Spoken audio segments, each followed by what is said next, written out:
Good morning, students. Today we start our new lesson number 3, subject and predicate. Okay, students, open your page number 55. सभी बच्चे page number 55 खोले and I start reading and you all have to focus on your book. Okay, let's start. Let's learn.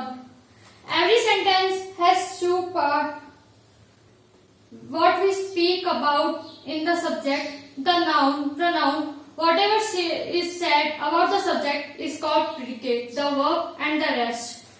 Okay student, so थोड़ा सा discuss कर लेते हैं sentence के बारे में. So you all know sentence क्या होता है. सेंटेंस एक ग्रुप ऑफ वर्ड्स है जो कि अरेंज होता है प्रॉपरली, जिसका कोई मीनिंग निकले, कोई सेंस निकले, वो सेंटेंस होता है. ठीक है, सबने जूनियर क्लासेस के अंदर पढ़ा होगा, प्रीवियस लेसन में भी पढ़ा होगा सेंटेंस के बारे में. अब जो सेंटेंस होता है ना, उसके दो पार्ट्स होते हैं. ये सेंटेंस है,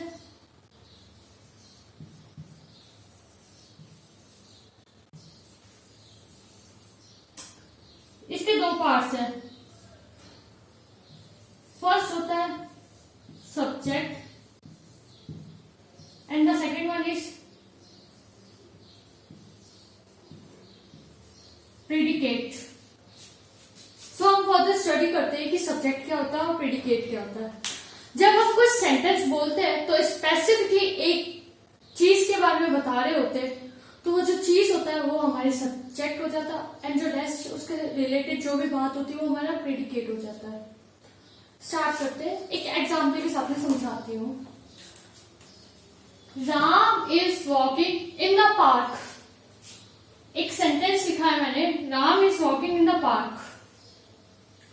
सेंटेंस के सबको कंडीशंस याद है. Did you all remember the conditions of sentence?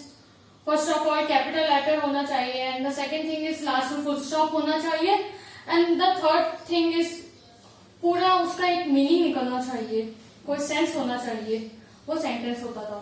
तो यहाँ पे हमारी कंडीशंस कंप्लीट हो रही है. तो first one is capital letter and the last thing is end with a full stop. Ram is walking in the park. Ram park के अंदर वॉक कर रहा है. एक नॉर्मल सा इजी सा एग्जाम्पल है. तो यहाँ पे हम राम की बात कर रहे हैं, तो राम हुआ हमारा subject. Is walking in the park, ये हुआ हमारा प्रेडिकेट. और स्टूडेंट्स गॉट इट? हम स्पेसिफिकली जिसकी बात कर रहे होंगे, जिसे सेंटेंस के अंदर पॉइंट कर रहे होंगे, वो तो हमारा सब्जेक्ट होगा और जो रेस्ट ऑफ द चीज होगी, जो भी रेस्ट ऑफ द थिंग्स उस सेंटेंस के अंदर होगी, वो हमारा प्रेडिकेट होता है. For example, Sheena hurt her leg while playing. Who hurt her leg? Sheena. We are talking about Sheena, which is the subject. What happened to Sheena? Hurt her leg while playing. The rest of the sentence, hurt her leg while playing, is the predicate which speaks about Sheena, the subject. Sheena hurt her leg while playing. ये एक example है जिसके अंदर हम specifically Sheena की बात कर रहे हैं कि उसने अपना जो पैर है उस पर हर्ट कर लिया है, लगा ली होगी कहीं. तो यहाँ पे जो स्पेसिफिकली शीना का नाम आया वो तो हमारा सब्जेक्ट है एंड जो रेस्ट जो बचता है पीछे वो हमारा प्रेडिकेट है. Now look at the following sentence. Our teacher will speak to अस.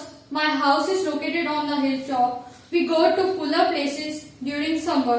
तो इसके अंदर सब्जेक्ट एंड प्रेडिकेट एक टेबल में रखी है. Our teacher, my house, we तो सब्जेक्ट है एंड जो प्रेडिकेट है will speak to us is located on the hilltop. Go to cooler places during summer. Let's remember the verb is always a part of the predicate. Did you all know about verb? Verb क्या होता है, किसी को पता है? हमने हिंदी के अंदर पढ़ा था क्रिया. क्रिया यानी कुछ कार्य हो रहा हो. वर्ब हम क्रिया को कहते हैं. इन दिस सेंटेंस जो वर्ब है वो है वॉकिंग. राम क्या कर रहा है? वॉक कर रहा है. तो जो प्रेडिकेट होगा वो हमेशा पार्ट होगा, जो वर्ब होगा वो हमेशा पार्ट होगा प्रेडिकेट का। ये आप सबको हमेशा ध्यान रखना है कि जो भी वर्ब या जो भी उसके अंदर काम हो रहा है सेंटेंस के अंदर वो हमेशा प्रेडिकेट का पार्ट होगा। Then on page number 56, a quick activity is there. Encircle the subject and underline the predicate in the following sentence. So you all students have to do this activity by your own. If you have any doubt, any queries, you will ask me.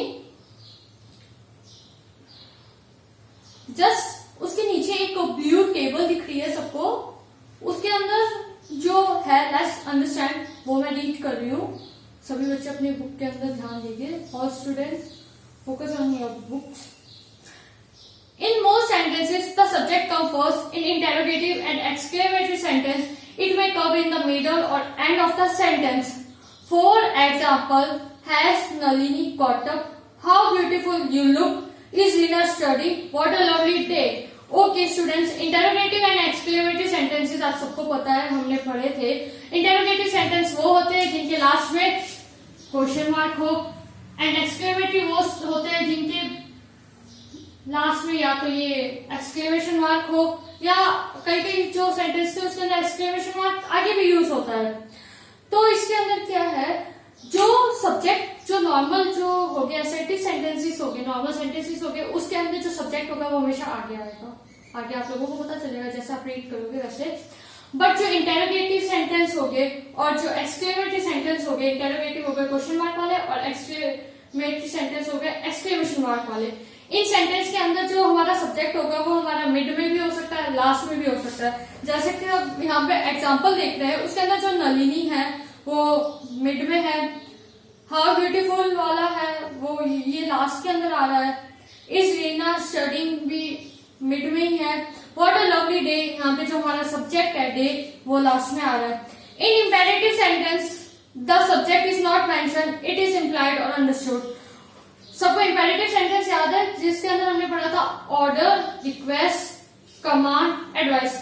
4 words थे जिनको हम ध्यान में रखते थे and उसके बाद में जो सेंटेंस पढ़ते थे हमें पता चलता था कि इसके अंदर ऑर्डर हो रहा है, रिक्वेस्ट हो रही है, कमांड हो रहा है, एडवाइस हो रही है।